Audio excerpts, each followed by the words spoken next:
Alors, quelques éléments de compréhension du support de cours du chapitre 13.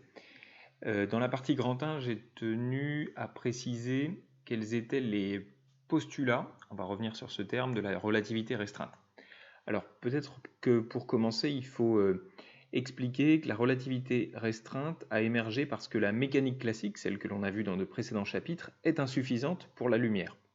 Alors, pour les objets, sous-entendu, pour tout ce qui n'est pas de la lumière, on peut raisonner comme on a l'habitude et comme notre intuition nous le suggère, à savoir que, selon les lois classiques du mouvement, si on place un point M à une vitesse v' dans un référentiel R', situation qui est représentée ici, une vitesse v' pour un objet représenté par son point M dans un référentiel lié par exemple à la cage d'un ascenseur, et qu'en plus ce même référentiel R' a une vitesse VE par rapport à un autre référentiel R de référence.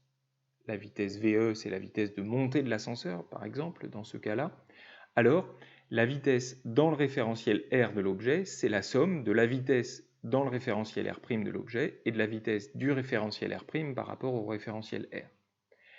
Bon, notre intuition nous guide vers cette voie, mais on l'a vu dans la première activité de ce chapitre, ce raisonnement ne fonctionne pas pour les ondes lumineuses. Alors c'est très contre-intuitif, mais ce résultat s'impose à nous suite à une expérience faite par Michelson et Morley à la fin du XIXe siècle. Cette expérience, si je cherche à la résumer, elle nous prouve que même si l'objet sur lequel on fixe une source de lumière se rapproche de l'observateur, alors la lumière progressera à la célérité c. Que l'objet soit mobile ou que l'objet qui émet la lumière soit fixe. C'est surprenant, mais c'est bien ce qui s'impose à nous du fait du résultat de Michelson et Morley. Dit autrement, les flashs lumineux représentés sur cette illustration, ils sont émis à une même distance initialement de l'observateur, donc ils arriveront en même temps à l'œil de l'observateur.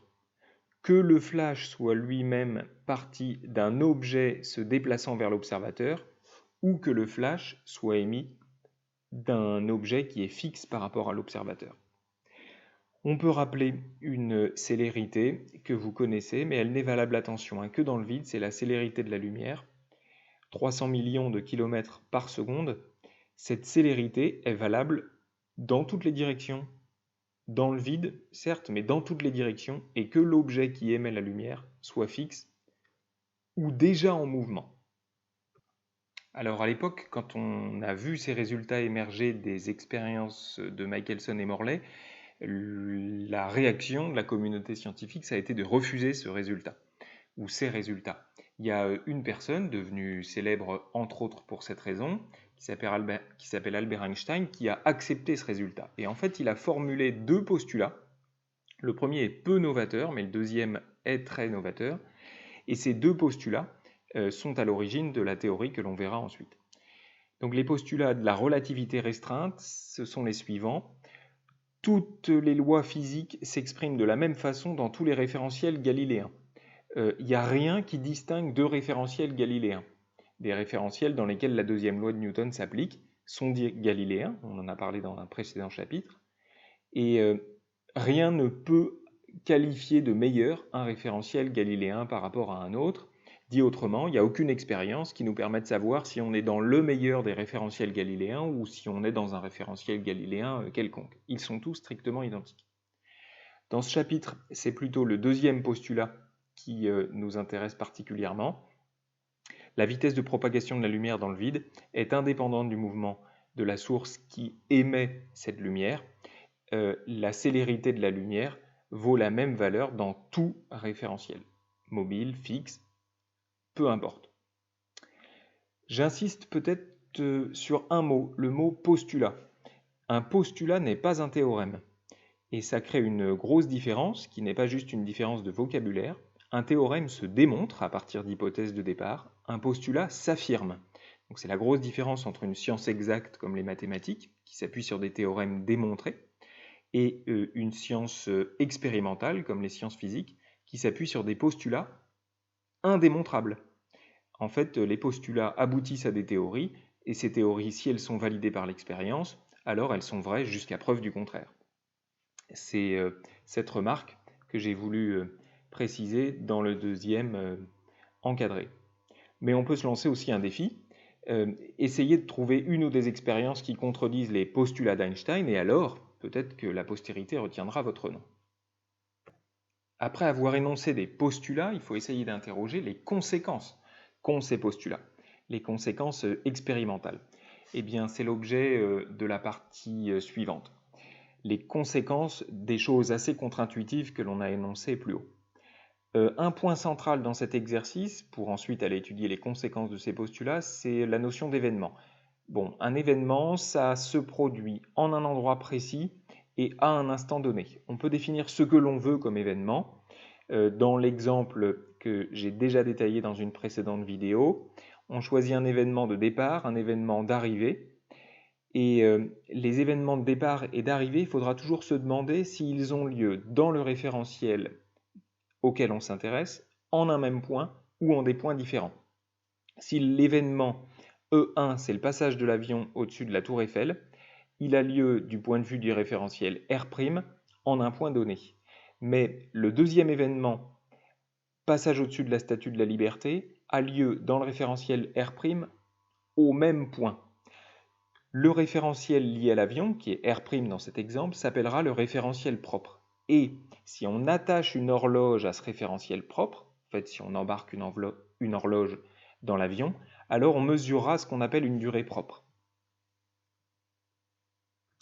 A l'inverse, si on envisageait une horloge fixée au référentiel R, le référentiel qui visiblement est accroché à la surface de la Terre, alors on mesurerait une durée qui s'appelle durée mesurée, on lit aussi parfois durée impropre, et cette durée, c'est une des conséquences des postulats d'Einstein, serait légèrement différente de la durée mesurée par l'horloge embarquée dans l'avion.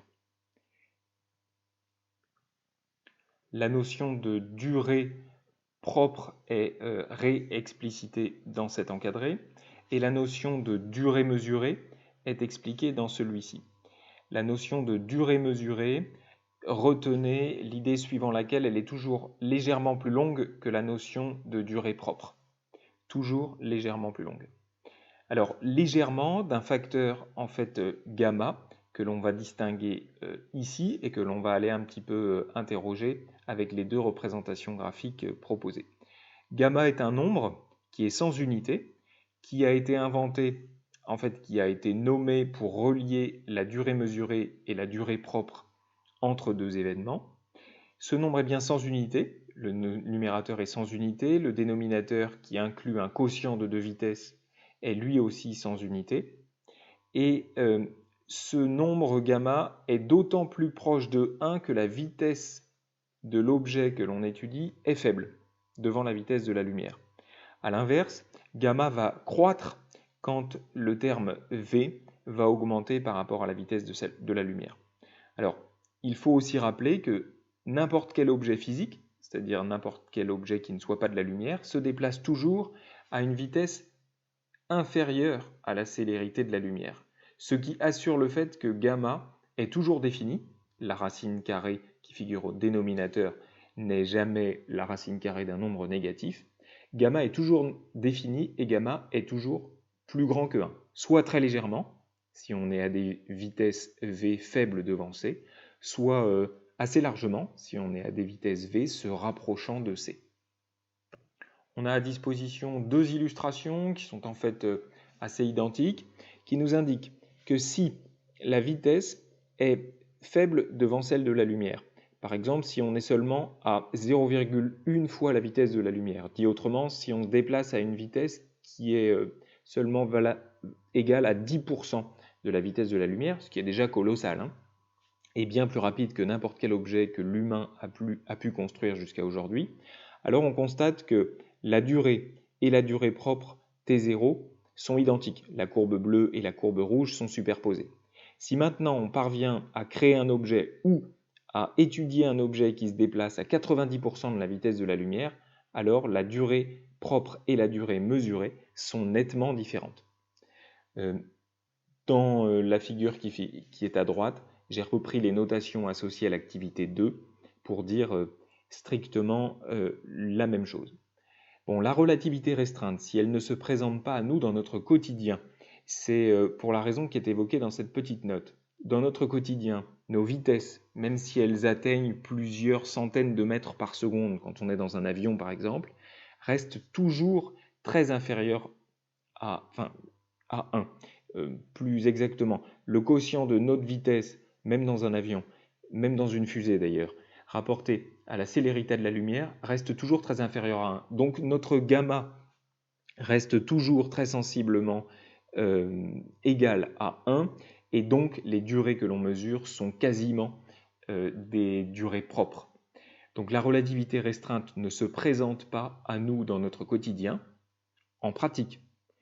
Si on obtient des objets de mesure de durée plus précis que nos montres habituelles, que nos téléphones habituels, alors il est probable que l'on mesure ces durées-là, que ces écarts de durée-là, on en reparlera dans la dernière partie du cours. J'ai ajouté dans ce support de cours une troisième partie, puisqu'on est libre évidemment de croire ou de ne pas croire ces théories, bien que ce soit des sciences et pas du domaine de la science et pas du domaine de la croyance. Une petite liste des preuves expérimentales que les postulats d'Einstein ne sont pas entièrement faux. Première expérience historique, 1971, date à partir de laquelle on parvient à fabriquer des horloges atomiques, des horloges incroyablement précises. Eh bien, on a synchronisé 2 horloges au sol, puis une des 2 horloges a embarqué dans un avion de ligne qui a volé un certain temps à la vitesse de 220 mètres par seconde. Au retour de l'avion au sol, les horloges atomiques embarquées dans l'avion d'une part et restées au sol d'autre part s'étaient décalées de quelques dizaines de nanosecondes. Le temps associé à chacune des horloges n'est visiblement pas identique. On a une preuve expérimentale depuis une cinquantaine d'années. Deuxième preuve expérimentale avec des objets un peu moins concrets, des particules instables. Vous avez peut-être fait l'exercice sur les muons, qui sont animés de valeurs très proches, de valeurs de vitesse très proches de celles de la lumière, peuvent être observés pendant des durées très supérieures à leur durée de vie propre. Il existe des particules qui ont des durées de vie extrêmement faibles, qui se désintègrent. Vous avez parlé en classe de première de désintégration radioactive. Eh bien, si ces particules nous parviennent avec des vitesses très élevées, proches de celles de la lumière, alors il est possible d'en détecter plus que prévu.